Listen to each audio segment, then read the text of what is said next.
अस्सलाम वालेकुम नाजरीन, आप देख रहे हैं नया पाकिस्तान और मैं हूं शहजाद इकबाल। चेयरमैन तहरीक इंसाफ इमरान खान की तोशाखाना केस में कई ताखीरी हरबे आजमाने और बार बार तलबी के बावजूद पेश ना होकर ट्रायल से बचने की सारी कोशिशें नाकाम हो गई हैं और अब बिलाखिर 12 जुलाई को इस केस का बाकायदा ट्रायल शुरू होगा, जिसका फैसला सेशन अदालत के जज हुमायूं दिलावर ने आज सुना दिया है। अहम बात यह कि इमरान खान के खिलाफ तोशाखाना से ताइफ हासिल करने का ये केस एक ऐसा केस है जिसमें पाकिस्तान तहरीक इंसाफ के चेयरमैन ये दावा तो करते रहे हैं कि ये एक बेबुनियाद केस है। जब भी ये केस सुना जाएगा तो दूध का दूध पानी का पानी हो जाएगा, मगर हकीकत यह है कि जब कभी अदालत में ये केस चलाने की कोशिश की गई, अदालत में इमरान खान को तलब किया गया, तब इमरान खान इस केस की सुनवाई रोकने, अदालती कार्रवाई में ताखीर और खुद हाजिरी से इस्तिस्ना की कोशिश करते रहे।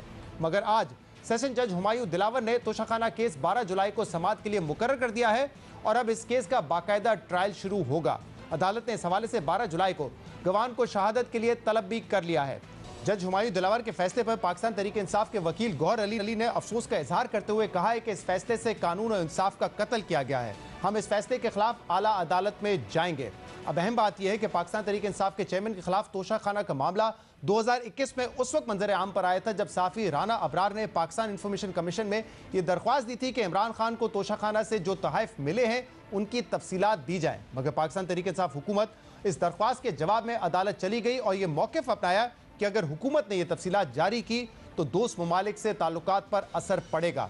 मगर पाकिस्तान तहरीक इंसाफ हुकूमत जाने के बाद स्पीकर कौमी असम्बली राजा परवेज अशरफ ने अगस्त 2022 में इलेक्शन कमीशन को रेफरेंस भिजवाया, जिस पर इलेक्शन कमीशन ने 21 अक्टूबर को फैसला सुनाते हुए इमरान खान को आर्टिकल 63(1) के तहत करप्ट प्रैक्टिसेस पर नाअहल करार दिया और करप्ट प्रैक्टिसेस पर इमरान खान के खिलाफ फौजदारी मुकदमा चलाने का फैसला जारी किया।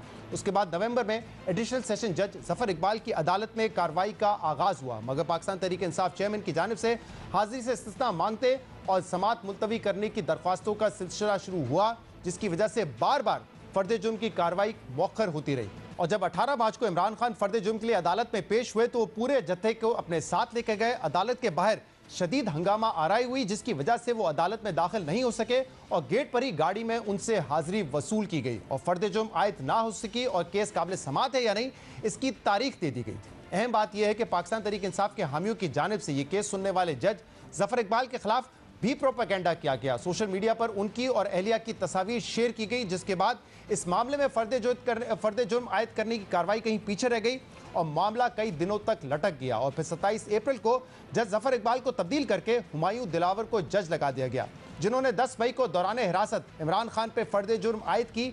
मगर इमरान खान ने इस्लामाबाद हाई कोर्ट में यह फैसला चैलेंज किया, जिसके बाद इस्लामाबाद हाई कोर्ट के चीफ जस्टिस ने 4 जुलाई को सेशन कोर्ट का फैसला रद्द करते हुए अदालत को 7 दिन के अंदर इस बात का फैसला करने की हिदायत की कि क्या यह केस काबिल समाअत है या नहीं। और अब आज 3 रोज की मुसलसल समाअत के बाद सेशन जज हुमायूं दिलावर ने इस केस को काबिल समाअत करार देकर 12 जुलाई से ट्रायल शुरू करने का फैसला दे दिया है। जबकि अहम बात यह कि 2 रोज पहले इमरान खान इस्लामाबाद हाई कोर्ट का फैसला सुप्रीम कोर्ट में चैलेंज कर चुके हैं और सुप्रीम कोर्ट ने उनकी दरख्वास्त समाअत के लिए मुकर्रर भी कर दी है। अब देखना होगा कि सुप्रीम कोर्ट में इस हवाले से समाअत कब होगी और क्या इमरान खान को एक बार फिर सुप्रीम कोर्ट से रिलीफ मिलेगा या नहीं।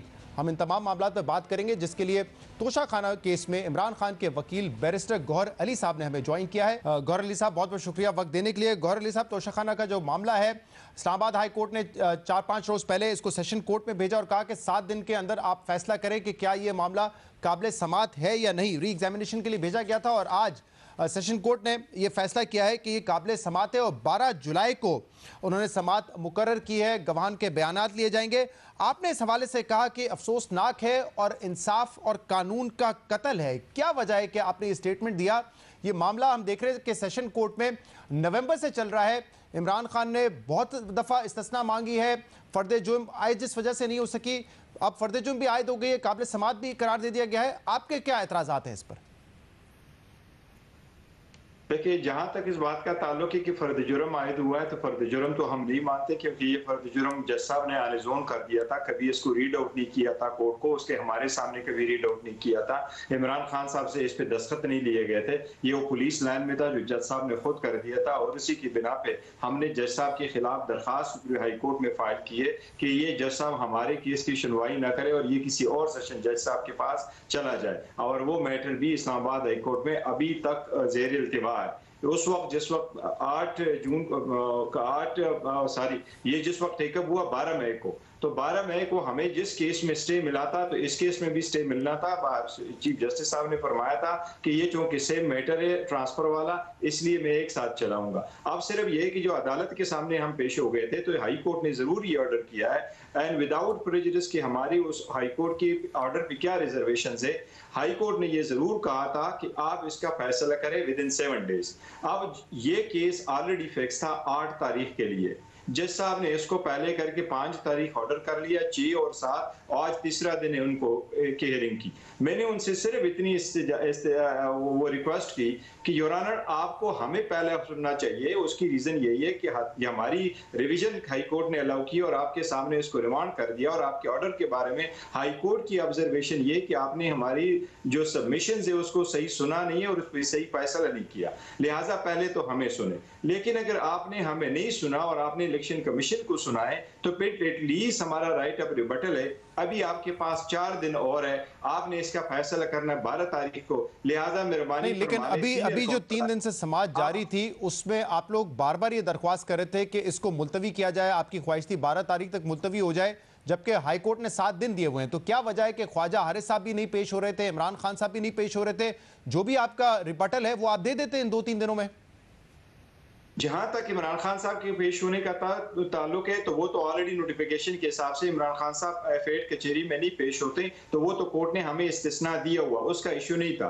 लेकिन 6 तारीख को जब पहले दिन भी हमें पेश हुआ तो पहले दिन से हमारी रिक्वेस्ट जज साहब के सामने सिर्फ इतनी थी कि काइंडली इस केस को 6-7 को ना सुना जाए, बल्कि इसको आप मंडे सुन ले। मंडे को हम आ जाएंगे, आपको अपने गुजारिशात पेश कर लेंगे और आपके साथ इस केस का फैसला करने के लिए 12 तक की डेट है, तो प्लीज आप हमें डेट दें। और मैंने जज साहब से ये भी रिक्वेस्ट की कि लास्ट टाइम आपके पास 2 एप्लीकेशनें थी, एक दिन के अंदर अंदर आपने उनको सुना भी दोनों पार्टीज को, उस पर फैसला भी कर लिया। इस मरतबा तो आपके पास एक ही एप्लीकेशन है और आज खुद आप देख लें कि 2:45 बजे जज साहब ने जजमेंट रिजर्व कर दी और 3 बजे जज साहब ने ऑर्डर अनाउंस कर दिया। तो जज साहब इतनी जल्दी ऑर्डर अनाउंस कर सकते थे तो हमें अगर मंडे को सुन लेते तो जज साहब के पास फिर भी 3 दिन और 2 दिन और होते। गौर अली साहब, इस केस को अब बिल्कुल ऐसे देखा जा रहा है जैसे कि फॉरेन फंडिंग केस था पाकिस्तान तहरीक इंसाफ का, जिसमें बार बार कभी वो अपना वकील बदल लेते, कभी वो इस्तिस्ना मांगते थे और वो हमने देखा कि 4-5 साल मामला चलता रहा, बल्कि शायद इससे भी ज्यादा।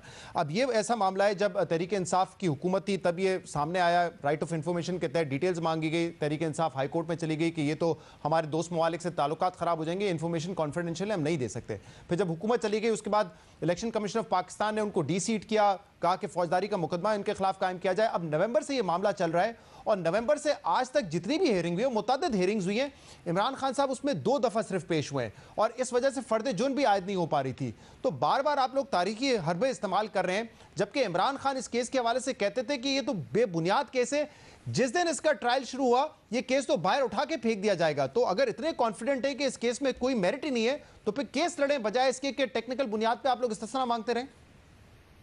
बेशक मैं भी यही बिलीव करता हूं कि ये केस ऐसा ही है, जिस वक्त ये टेकअप होगा मेरिट पे फैसला होगा, अभी तो लीगल आर्गूमेंट से तो ये केस बाहर फेंका जाएगा। जहां तक उसके पेश होने और ना पेश होने की बात है तो ये केस नवंबर में जरूर आया था, लेकिन इमरान खान साहब को सबसे पहले 15 दिसंबर को नोटिस इशू हुआ था और कोर्ट ने खुद इसकी हियरिंग रखी थी 7 जनवरी को। क्योंकि उस वक्त वजीराबाद की वकूए की वजह से इमरान खान साहब हॉस्पिटल में थे और डॉक्टर की एडवाइस पे थे तो पेश नहीं हो सकते थे। हमने एप्लीकेशन सबमिट कर दी थी, उसकी सबसे पहले जो हियरिंग थी वो 28 अक्टूबर को होनी थी, जिसकी वजह से खान साहब इस अदालत में पेश नहीं हो सकते। और उसके बाद जब डेट हो गई तो इसके बाद हम जब एप्लीकेशन हमने सबमिट कर दी तो उस एप्लीकेशन पे फैसला होना था। उस एप्लीकेशन के फैसले के बाद जब हाई कोर्ट चले गए तो स्टे की वजह से हुआ है। हमने कोई भी ऐसी इस्तिस्ना नहीं। आप लोगों को बड़ा रिलीफ मिला, आप लोगों ने कहा कि इमरान खान साहब एफएड कचहरी में पेश नहीं हो सकते, जज साहब ने आके जुडिशल कॉम्प्लेक्स में फैसला सुनने का कहा। फिर जिस दिन फर्द जुर्म आयद होनी थी इमरान खान साहब अपने बड़े काफिले के साथ पहुंचे, वहां हंगामा आराई हुई, गाड़ी में उनसे जो है ऑर्डर शीट गायब हो गई, गाड़ी में उनसे हाजिरी लगवाई गई और फिर यह कह दिया गया कि फर्द जुर्म आयद नहीं होगी, पहले फैसला ये होगा कि ये काबिल समाअत है या नहीं। तो इस केस में बहुत इमरान खान साहब को रियायतें भी मिलती रही है ना?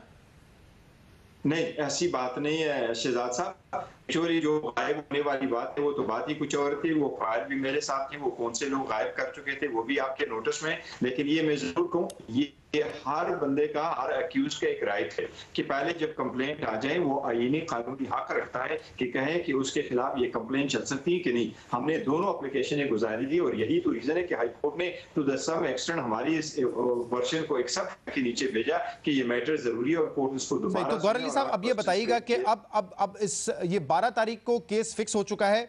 अब फर्द जुर्म तो 10 मई को हो लग गई थी, तो क्या अब ये केस आगे चलेगा और आप केस के हवाले से मेरिट पे बात करेंगे या अब भी किसी फोरम पे इसको चैलेंज करेंगे? क्योंकि जो हाई कोर्ट का फैसला था वो तो ऑलरेडी आप लोगों ने सुप्रीम कोर्ट में चैलेंज किया हुआ है।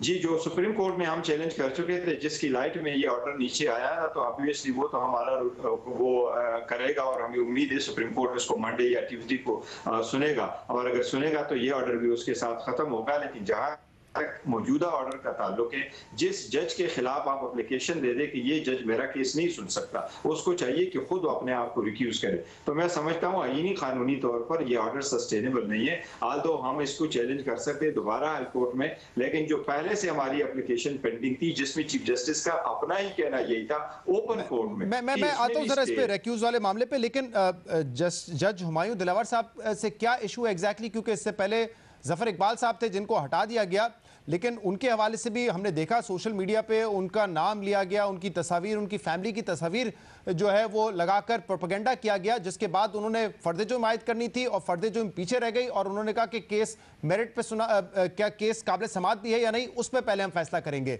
तो ऐसा तासुर मिला कि उनको भी दबाव में लाने की कोशिश की गई। अब इन जज साहब से क्या एतराज है एग्जैक्टली? नहीं, उसको भी दबाव में लाने की हरगिज कोई ऐसी कोशिश नहीं की गई, और मैं तो खुद भी कभी नहीं समझता कि जजेस को दबाव में लाया जाए। मैंने तो आज भी ओपन कोर्ट में जज साहब को कहा, जब जज साहब ने ये ऑब्जर्वेशन दे दी कि इस केस पे नजरें हैं पूरी दुनिया की, और कल ऑब्जर्वेशन दे दी थी कि मुझे इसलिए फिक्र है कि अगर एक जज के ACR पे आ जाए, तो कल भी मैंने जज साहब से ये रिक्वेस्ट की, आज भी किया कि योर ऑनर आप आईन और कानून के मुताबिक फैसले करें और अब सब प्रेशर से आजाद होकर फैसले कर लिया करें। यही वो स्ट्रगल है जिसके लिए हम सारी कोशिश करते हैं कि अदली आजाद हो। तो हमें पहले ही जज खिलाफ भी प्रेशर में लाने की कोशिश नहीं की। बैरिस्टर साहब एक बात ये देखिए, एक बात तो ये कि वैसे तो कहा जाता है कि अगर कोई शख्स एतराज करे जज पे तो जज साहब को रिक्यूज कर लेना चाहिए, लेकिन हमने देखा है कि सुप्रीम कोर्ट में हुकूमत का एतराज रहा है चीफ जस्टिस साहब पर भी और कुछ जजेस पर भी, लेकिन उन्होंने तो बाकायदा ये कहा था कि आपका हक है कि आप एतराज करें, लेकिन ये हमारा फैसला है कि हम रिक्यूज करते हैं या नहीं करते, क्योंकि अगर इस तरह हर मर्तबा एतराज हो, रिक्यूज करें, तो फिर हमको तो कोई केस ही नहीं सुन सकते। अब आपने एतराज किया है, अब ये रिक्यूज हुमायूं साहब अपने आप को करते हैं नहीं करते, ये तो उनका फैसला है ना। जी बिल्कुल सही फरमा रहे शहजाद साहब, लेकिन थोड़ा फर्क है। सुपीरियर जो जजेस होते हैं उनका तरीक़ेकार डिफरेंट है, क्योंकि वो कॉन्स्टिट्यूशनल जजेस हैं, चाहे वो हाई कोर्ट है या वो सुप्रीम कोर्ट है। जहां तक लोअर जुडिशरी का ताल्लुक है, सेशन जजेस का ताल्लुक है, तो वो लॉ एप्लीकेबल नहीं होता। लेकिन हमने इनको रिक्यूजल का नहीं, हमने तो इनके खिलाफ एक प्रॉपर एप्लीकेशन देकर के ट्रांसफर के लिए दी है, और वो एप्लीकेशन अभी हाई कोर्ट में पेंडिंग है। और हम सुप्रीम कोर्ट इस ऑर्डर के खिलाफ इसलिए चले गए कि ये तीन दरखास्तें थी बिसाइड्स दी ट्रांसफर एप्लीकेशन। एक ये थी कि जज साहब मुझे बुला नहीं सकते थे इस केस में, दूसरी ये थी कि ये मेंटेनेबल नहीं था, टाइम बार था, ये प्रोसीड नहीं हो सकता, और तीसरा ये कि अगर सेशन जज साहब ने प्रोसीड करना था तो ये केस आना था उनके सामने मजिस्ट्रेट्स के थ्रू। बहुत बहुत शुक्रिया बैरिस्टर गौहर अली साहब हमारे साथ मौजूद थे। फैसला आ चुका है सेशन कोर्ट की जानिब से कि 12 तारीख को जो है ये केस सुना जाएगा, लेकिन तहरीक इंसाफ ने, इमरान खान साहब ने इसको चैलेंज किया हुआ है सुप्रीम कोर्ट में। देखते हैं कि वहाँ से क्या फैसला आता है।